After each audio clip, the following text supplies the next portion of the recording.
We begin today with Wonder Woman. Yes, I actually love to challenge all men to just wear high heels for a day and and a bra.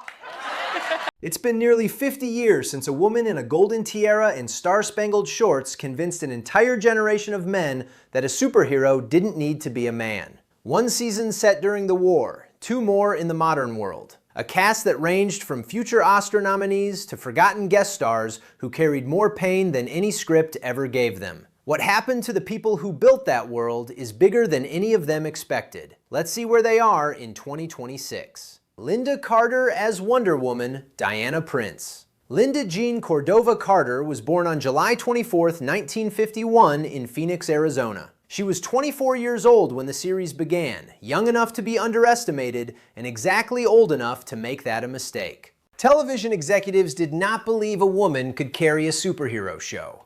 That was not subtext. That was the actual conversation happening in network offices while Carter was screen testing in a costume that left nothing between her and the audience's judgment but her ability to command a frame. She commanded it. From the first episode, she owned the role so completely that 50 years later, when people hear Wonder Woman, the face they see is not drawn on a comic page. It is hers. What made Carter's performance last was the authority. She played Diana Prince with a calm, grounded certainty that made every man around her look slightly ridiculous without ever mocking them. She was stronger, faster, and smarter than every man in the room, and never needed anyone to notice. But here's where things get more complicated than the show ever was. Carter has spoken publicly about the sexism surrounding the production, the assumptions, the scrutiny, the specific kind of dismissal a woman in that costume attracted from men who confused looking with owning. There was an invasive incident on the Warner lot during that era that she addressed years later. The details belong to her. What matters is that the woman playing television's most powerful female hero was navigating a world that had not yet decided women deserved power at all.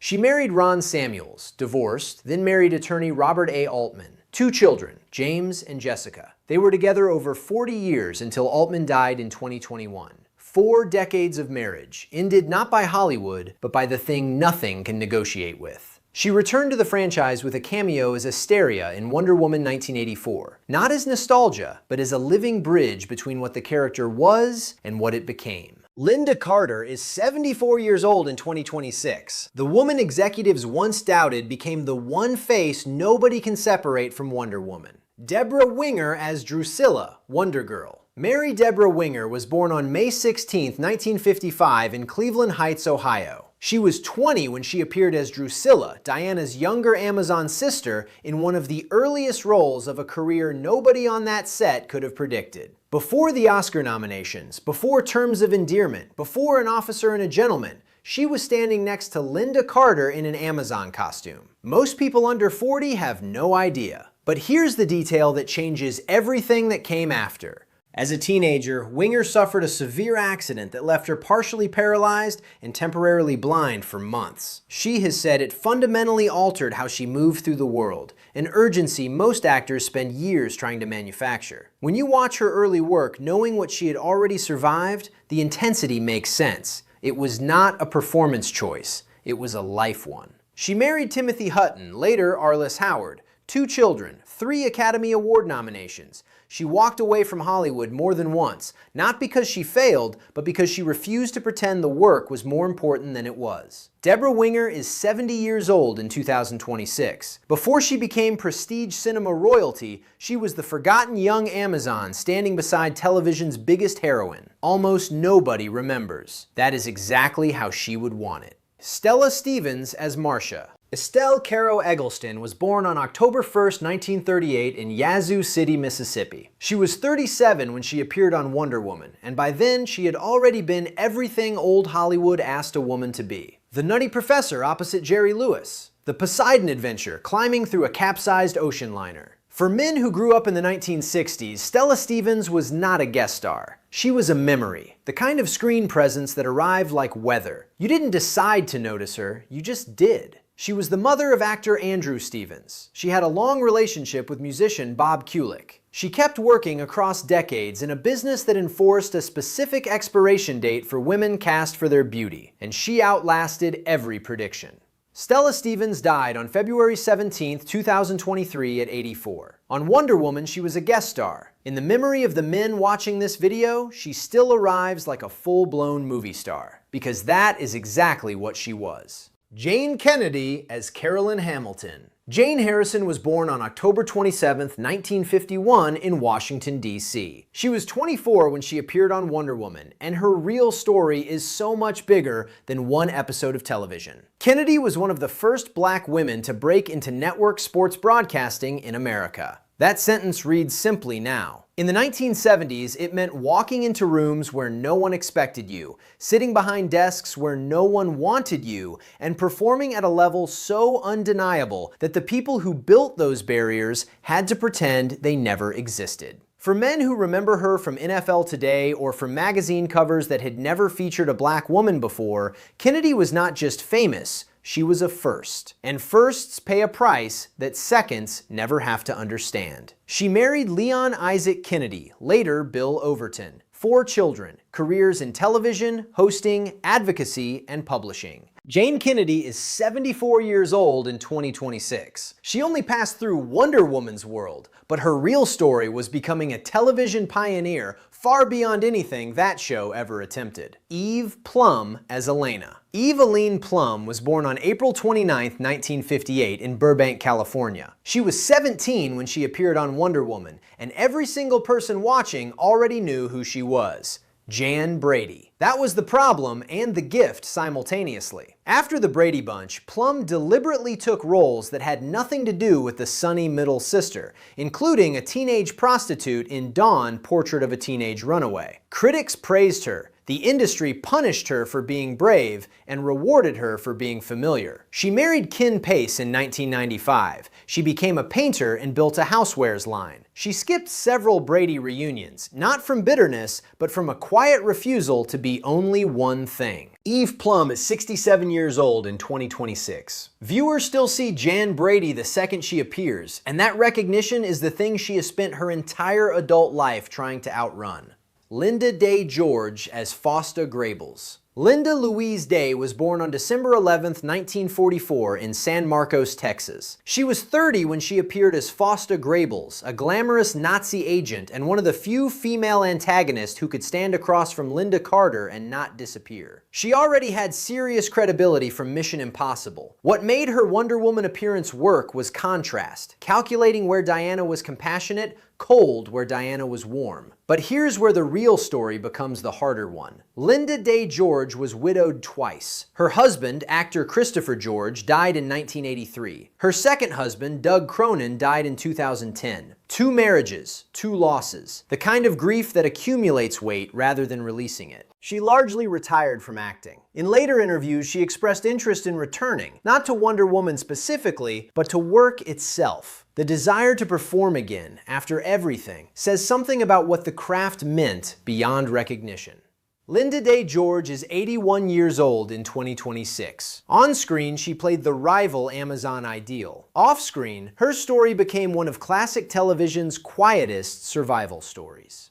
Jessica Walter as Gloria. Jessica Ann Walter was born on January 31, 1941 in New York City. She was 34 when she appeared on Wonder Woman. Already respected, not yet the icon she would become. The career she built after dwarfed everything before it. Arrested Development, Archer, Lucille Bluth, one of the sharpest, funniest, most merciless characters in television comedy. That woman once stood on the Wonder Woman set delivering guest star dialogue history has largely forgotten. She survived an apartment fire in 1966. She married Ross Bowman, then Ron Liebman. 1 daughter. She kept working with the determination of a woman who understood that disappearing for even a year could mean disappearing forever. Jessica Walter died on March 24, 2021, at 80. What looked like a one-off guest spot now plays like an early glimpse of one of television's sharpest talents, hiding in plain sight on a superhero show. Joan Van Ark as Cassandra. Joan Martha Van Ark was born on June 16, 1943 in New York City. She was 32 when she appeared on Wonder Woman, years before the role that would define her. For men who spent the 1980s watching primetime soaps, Van Ark was Valine Ewing on Knots Landing. 14 seasons! That is not a guest appearance. That is a commitment most marriages don't survive. Before that empire pulled her in, she was taking guest roles on shows like Wonder Woman, building credits 1 week at a time, waiting for the part that changes everything. She married journalist John Marshall. Their daughter Vanessa Marshall became a voice actress, proof that some things in Hollywood actually get passed down the right way. Joan Van Ark is 82 years old in 2026. She wasn't one of Wonder Woman's biggest names then, but time turned her into one of the most recognizable women on 1980s television.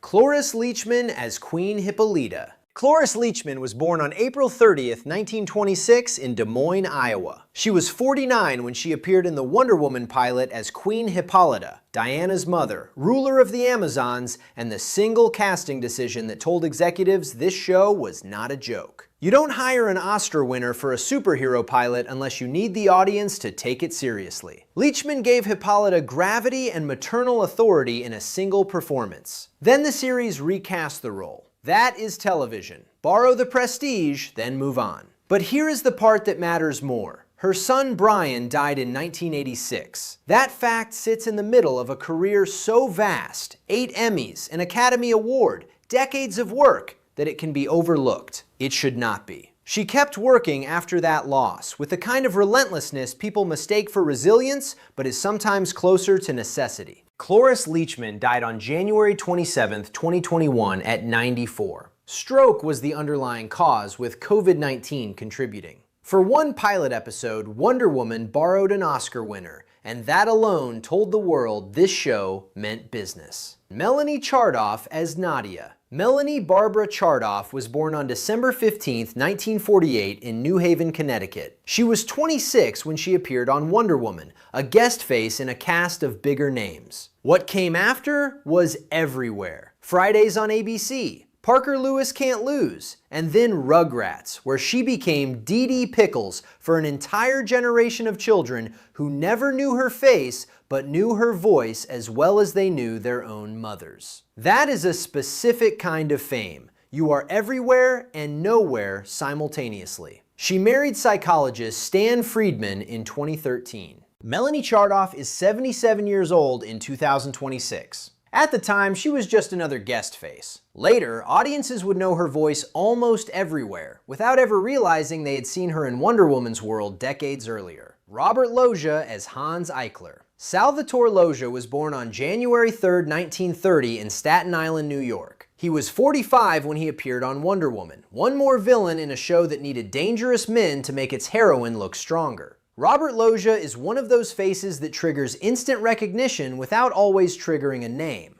Scarface, Jagged Edge, an Oscar nomination. Big, walking across a floor piano with Tom Hanks. A face built for authority and menace in equal measure. But here's the part that undoes the tough guy image. In 2010, Loggia was diagnosed with Alzheimer's disease. The man whose career was built on precision, the exact right look, the exact right pause, the exact right threat, lost the ability to access any of it. That is what Alzheimer's does. It does not care about filmographies. It takes the thing you built and erases it while you are still inside it. His wife Audrey cared for him through the decline. Robert Loggia died on December 4, 2015 at 85. Alzheimer's took him the way it takes everyone, without regard for what a person built. Rick Springfield as Tom. Richard Lewis Springthorpe was born on August 23, 1949 in Guildford, New South Wales, Australia. He was 26 when he appeared on Wonder Woman, years before Jessie's Girl, years before General Hospital, years before arenas of screaming fans.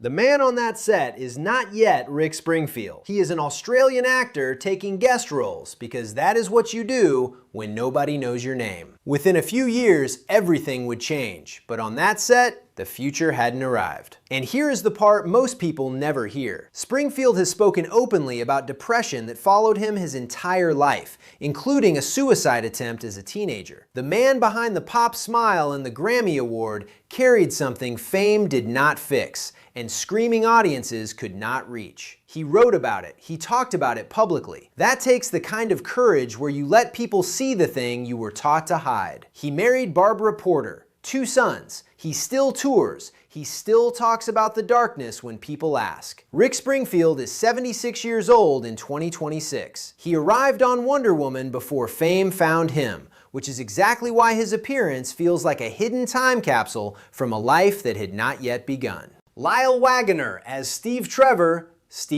Jr. Lyle Wesley Waggoner was born on April 13, 1935 in Kansas City, Kansas. He was 40 when Wonder Woman began, and his role was the one every man in the audience understood without being told. The guy standing next to the most powerful woman in the room, trying to be useful. Steve Trevor was the military man, the love interest, the human anchor. But the irony, and Waggoner played it with more grace than most actors would have managed, was that Steve Trevor worked best when he was proving Wonder Woman didn't need him. He was the frame, she was the painting. What happened off camera deserves its own episode. Waggoner noticed actors on location had nowhere comfortable to wait between scenes, so he rented a motorhome and brought it to set. That small, practical observation became Star Wagons, a company that grew into the dominant provider of location trailers for the entire entertainment industry. Every actor who has ever sat in a comfortable trailer on a film set owes something to the man who played second fiddle to a superhero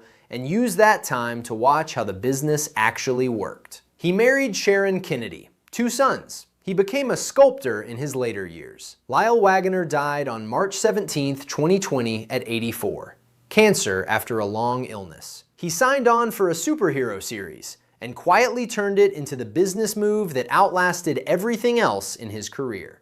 And that is the full story. Wonder Woman ran for 3 seasons and one extraordinary premise: that a woman could be the strongest person in the room, every room, and that the men around her would simply have to adjust. The people who built that premise received the full range of what life actually delivers. One woman was told she couldn't carry a show and became the most iconic female superhero in television history. One teenager survived paralysis and became a 3-time Oscar nominee. One guest star arrived as old Hollywood glamour and left as proof that audiences refuse to let go of the women the industry discards. One woman broke barriers no one had broken. One girl spent 50 years outrunning a character she played at 13. One woman was widowed twice and kept going. One woman built the sharpest comedy career of her generation after a guest spot nobody remembers. One woman became soap royalty from a footnote appearance. One Oscar winner gave a pilot its credibility and was replaced before the season ended. One voice hid in plain sight for decades. One man's mind was taken by a disease that doesn't care about Oscar nominations.